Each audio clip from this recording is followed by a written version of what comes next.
बिस्मिल्लाहिर्रहमानिर्रहीम अस्सलामु अलैकुम वरहमतुल्लाहि वबरकातुहू वेलकम छु तुई बी एक लट सानी यूट्यूब चैनल पे यत जन नाव छु देसी जायका विद इंशा वीडियो स्टार्ट करने ब्रोट अगर तुम सान चैनल पे नई छु सान यूट्यूब चैनल करो सब्सक्राइब वीडियो करो लाइक तो शेयर बे दीजो पनुन फीडबैक आज बनाओ दगित अलव यमिच रेसिपी बह तुह सत शेयर कर तो करो अजिच रेसिपी स्टार्ट तुम हेकि वुचित ये मे अलव निम्स यमन मे गोडनेथी लकट लकट पीसेस थमित बनायित वन चेटहोक यम असल पे अलव मकलाय असल पे चीटित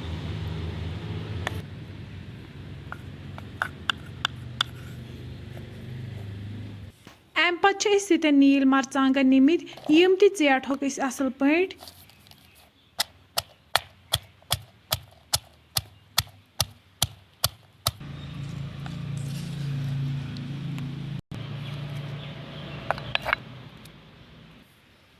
अलव तो नील मरचांगन चीट असल पे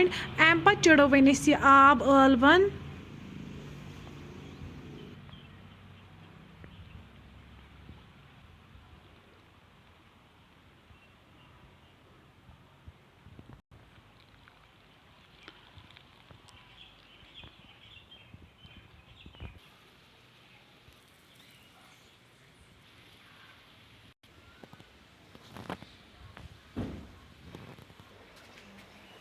अम पे थो वन दानस पे बान अत मज त्रो वन तेल तेल गरम गसित त्रो वन अत मज गंड गंड करहन असल पे फ्राई गंडस गोडनेथ न्यूक न्यूक कर थोमुत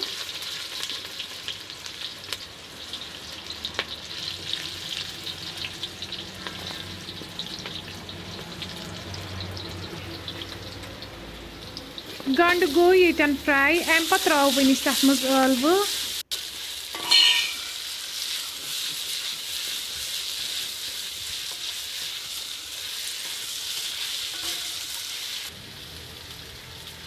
बी त्रो वन अत मज नून चमच नून रलावो अलवन असल पे अलव वन तीस कालस फ्राई करने यीस कालस यम तेल वापस दियन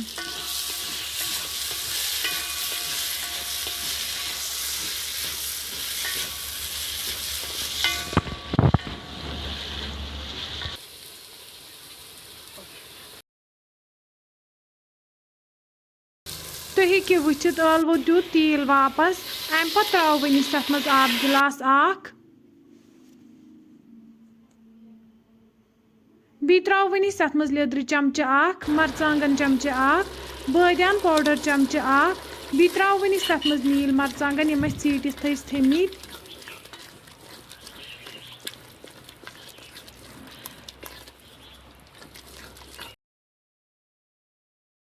वन थो लगभग 5 मिनटन दानस पे यीस कालस अमिच ग्रेवी कम गि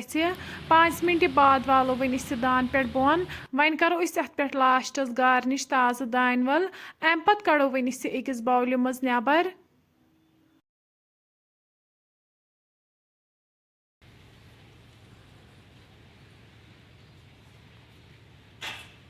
तुम हेकिव वुचित येतन दगित अलव बिल्कुल तैयार अम पे करो वन यम गर्मा गर्म सर्व बतस सत फ्रेंड्स अगर तुम सोन अजुक वीडियो पसंद आमुत सान यूट्यूब चैनल करो सब्सक्राइब वीडियो करो लाइक तो शेयर बे दीजो पनुन फीडबैक अल्लाह हाफिज़।